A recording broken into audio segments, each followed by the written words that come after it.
Thank you, and thank you, Dwayne. I just wanted to start by saying how small this world is.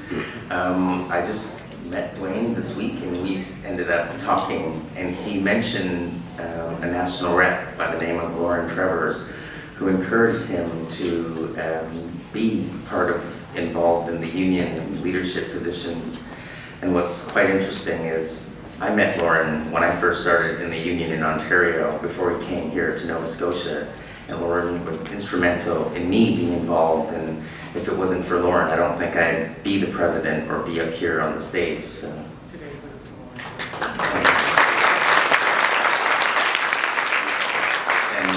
And today would have been Lauren's birthday.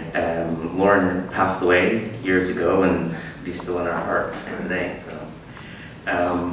My name is Aubrey Gonsalves, and just before I begin, I just wanted to recognize the land in which I'm here on. Everywhere I go across Canada, I know that I am on stolen land of Indigenous people. Today, here in Nova Scotia, I acknowledge the unceded Mi'kmaq territory on which we are. When I go home to Mississauga, Ontario, I'm on the traditional territories of the Mississaugas of the Credit. I always wondered about land acknowledgements and feel that there has to be more than just words. And so every time I think of doing land acknowledgements, although I just acknowledge the land, I always challenge myself, what more am I doing to recognize and support the Indigenous issues? And so that's just something I wish to share. I also want to say how great it is to be back in Halifax, Nova Scotia. Last time I've been here was about 20 years ago when a friend of mine who was from Cape Breton, Ingonish, was in school in Ontario, and I was so shocked growing up where I did in Rexdale that his personality just inspired me. He was so kind and caring and compassionate, and he finished school and was heading back to Ingonish and asked me if I wanted to come. And I spent 2 weeks with him and his family, and to this day I've never forgotten the kindness and compassion of Nova Scotians, and so it's so great to be here and share this time with you. I want to personally thank Nan and the CUPE Nova Scotia Executive Board and let you know how deeply that I am honored and value your invitation to be part of CUPE Nova Scotia's 58th convention. And again, it's an honor for me to be here. It's been a pleasure meeting so many of you over the past couple of days, and I look forward to seeing many of you in future CUPE events, especially my new childcare friends that I've met. So as you know, my name is Aubrey Gonsalves, and I am the CUPE National Diversity Vice President for Black and Racialized Workers. Today I'm here to share my thoughts with you about hate, oppression, and racism, and more importantly, what we can do about it and why we should even care about it. Just before I begin, I want to let you know that this discussion may be uncomfortable for some of you, and it could be triggering for some of you. I want you to know that I support you taking some self-care if you need to, and whatever that looks like. If it means leaving and taking some time, I want you to know that I do support that. I also know that some of you may disagree with me, feeling that racism and oppression and hate doesn't exist or may not exist at the extent that I'm speaking to. And some of you may feel that we need more dialogue like this. Usually when I do these talks, there's some question periods at the end, but I know there may not be enough time for questions, or some people may feel uncomfortable asking questions in such a large group. And so every time I start talking anywhere, I always ask people, like, if you ever have any questions or need any supports, feel free to contact me by email or phone. And I always give out my phone number and emails at the beginning of every talk that I do.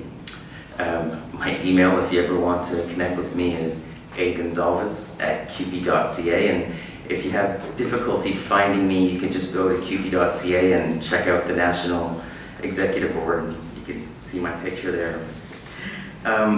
Also, you're welcome to give me a call. I'm always reachable. I could give you my phone number. It's 416-294-7807. So you may be asking, why am I doing all this and what's my importance for being here? Throughout my life, I've been a reluctant student of hate, oppression, and racism. Meaning, I never really wanted to know or experience hate and racism, but it has followed me my entire life. From the time I was 6 years old, my first memory was the Ku Klux Klan setting fire to our home while we were in it, while they stood outside watching. And situations like that have continued along my life. Just a few years ago, pre-pandemic, at one of the CUPE social events, I was told by a member when they were in the Canadian Armed Forces and deployed in Afghanistan how they enjoyed killing people like me and my uncles and my cousins. Thank you.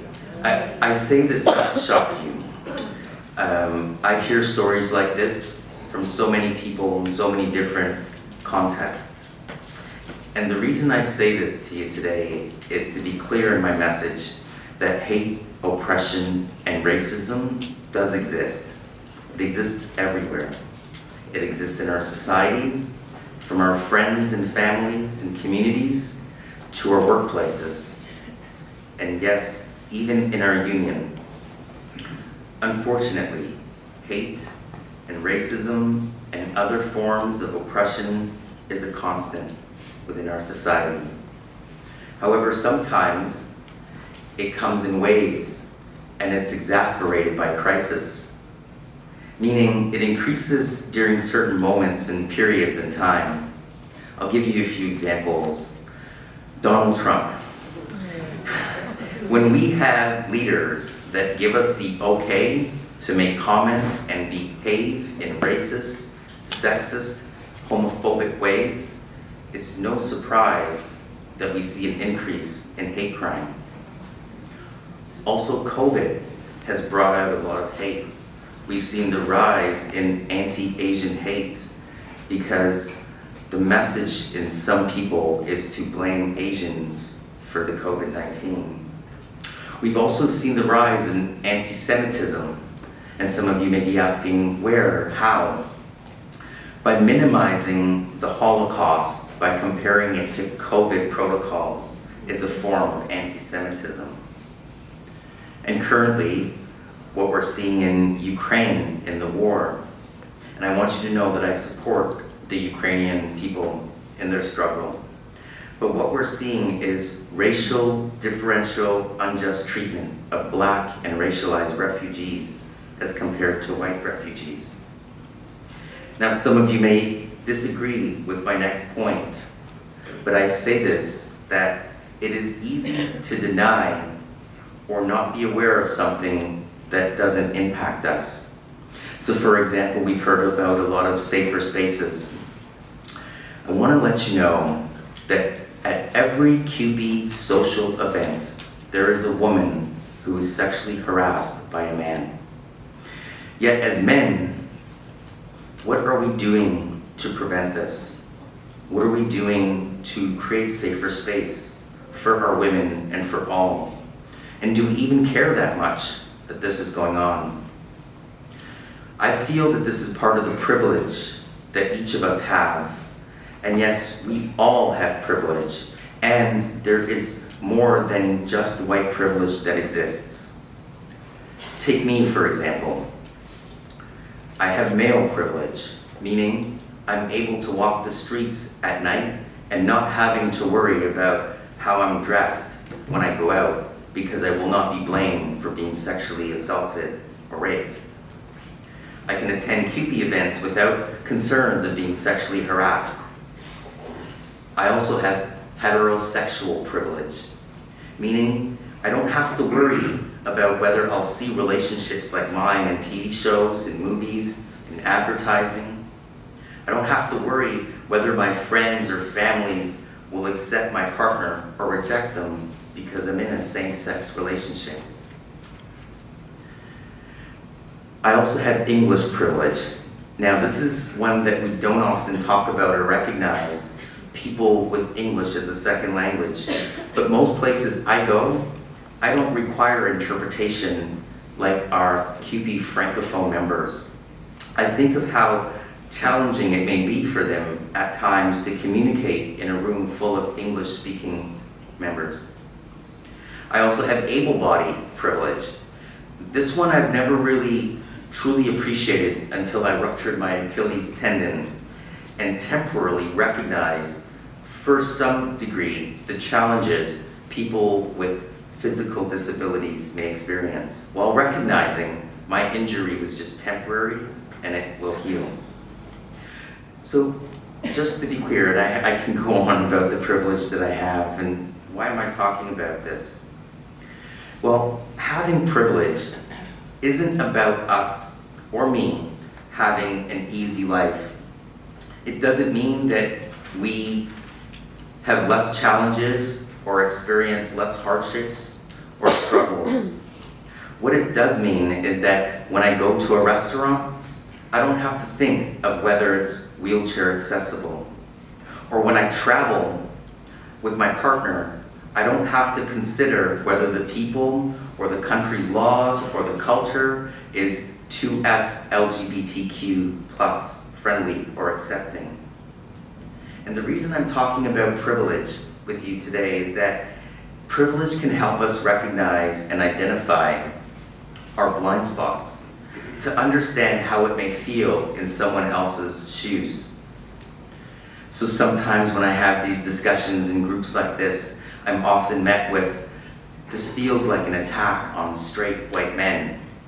And I want to say that I can see how you may feel that way. But if you will, let me frame it in a different way. Think of the union defending public services, protecting workers' rights, and fighting against privatization. Sometimes we call for the rich and wealthy and corporations and employers to pay their fair share and stop the exploitation of workers and their attack on unions. We call on the public for their support to stand in solidarity with us to protect public services and elect a labor and social justice friendly government. And then you have conservatives and employers and rich folk feeling that this is an attack against them. But actually, in my opinion, this is our vision as unionists, activists, laborers, and citizens. It's our vision of a society we want to create, a fair and just society where people are accepted, respected, and welcomed. And so this is how I see the fight against hate, oppression, and racism. If we can link labor and equity issues and human rights issues, we could be unstoppable. When we work together with our allies, there's nothing that we cannot accomplish. I'd like to read a poem, but before I do that, it reminds me of, there was a recent provincial strike in New Brunswick, and people from across Canada flew into New Brunswick to support them in their strike. And they stood strong, they felt supported, and they were successful. And so this poem was written in 1946. It's actually a post-confessional from a German pastor. And I share this to point out the importance of finding and working with allies, standing in solidarity, regardless of our differences, and finding common ground before it's too late. The poem goes like this. They first came for the socialists, and I did not speak out because I was not a socialist. They then came for the trade unionists, and I did not speak out because I was not a trade unionist. Then they came for the Jews, and I did not speak out because I was not Jewish. And then they came for me, and there was no one left to speak for me. And so this is why I do what I do, is to bring people together so we can stand against hate, oppression, and racism. And this is why and what I hope to achieve in my role and my time and my term as Diversity Vice President. Some of you may be aware that on April the 9th, CUPE National held its first historic gathering for Indigenous, Black, and racialized CUPE members, led by Deborah Merrier, who's the Diversity Vice President for Indigenous Workers, and myself. This was so important because it was the first time we brought together groups of people that experienced commonalities of oppression. Similar to like the unions. If we're fighting for something, what we do is we bring CUPE, our locals, together before we reach out for our allies and other supporters. And so our plan is to continue these meetings across Canada, open them up to allies, and hold them regionally just to work and support locals and members. The other thing that I hope to achieve is to go around and encourage and support the creation and implementation of equity committees or diversity committees in locals and in provinces, as well as equity or diversity chairs positions on local or provincial executive boards. And so I cannot tell you how filled with joy and pleased I was to see Dwayne hold his position here in Nova Scotia. And I just wanted to thank again the Nova Scotian CUPE for this position. One of the other things that I'm trying to do is spread the message that in order to end racism, it's not enough not to be racist. We need to move to the next stage, which is being anti-racist. And what I mean by that, let me put it in another way. Recently, the men of the National Executive Board attended a bystander intervention training to address the sexual harassment in CUPE spaces experienced by women. And what that means is when we went for the training, it was clear, we all acknowledged that none of us that we're aware of have sexually harassed women. And for us, that was great. But that was just the first point.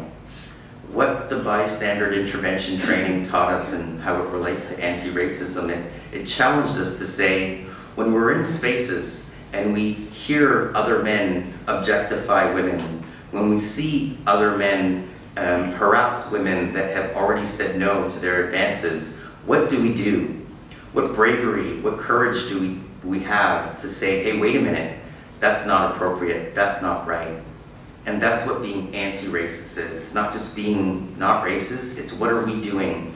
And it relates back to my land acknowledgement. Instead of just reading words, what am I doing to support Indigenous issues? And I feel that's how we're going to address racism and other forms of isms. One of the last things that I'm hoping to achieve is to advocate and support the creation of the National Diversity Vice President seats.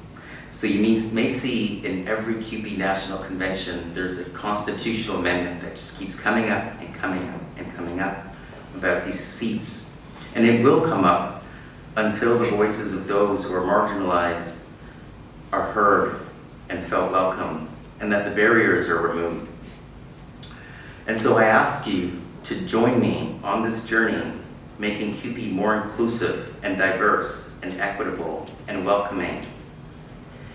And yes, there will be people who undermine and fight against this movement, and that's understandable.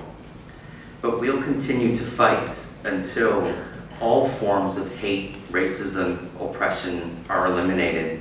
It's like the union, right? Like when we fight against privatization and we put our message out there in the public and we have people in the public that go, actually privatization saves us money and doesn't raise our taxes. We as union people don't go, oh, you're right. Okay, let's agree with privatization. We as union people continue to fight, and that's exactly what these diversity vice president seats are, and that's exactly why the constitutional amendment comes. And so I want to end with a story of hope. I know I've talked to you about the oppressions and the experiences and the hill we have to climb. And so I shared with you the experiences that I've had as children growing up around the Ku Klux Klan. In fact, I remember I was able to spell Ku Klux Klan before I was able to write my name, because I was helping my mom wash the walls as they would, mark our house. And 15 years later, when I was in university and grown up, my mom comes home carrying groceries.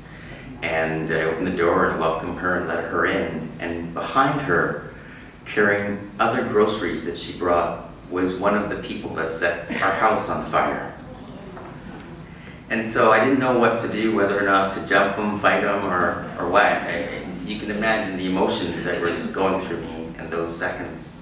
And so I just grabbed the bag and shut the door, and I turned to my mom in almost an anger, and I don't have anger for my mom. And I raised my voice and I said, how dare you bring this person here? Or don't you remember what they did? Like, they tried to kill us, and we were children. And my mom turned to me, and she was so calm. My mom has taught me so much, and she's been my biggest superhero since I was a kid. And my mom said, Aubrey, racism exists, and we know that it does. But if you feel and believe that racist people cannot change because they were racist, then racism has already defeated you. And those words gave me hope, and that experience gave me hope that things can change. And so, holding those stories, I know and feel that CUPE can change and will change. And that's why I'm up here talking and going across to different conventions, and that's why I'm here talking to you today. And I just wanted to thank you for your time and the space that you've given me here. Thank you.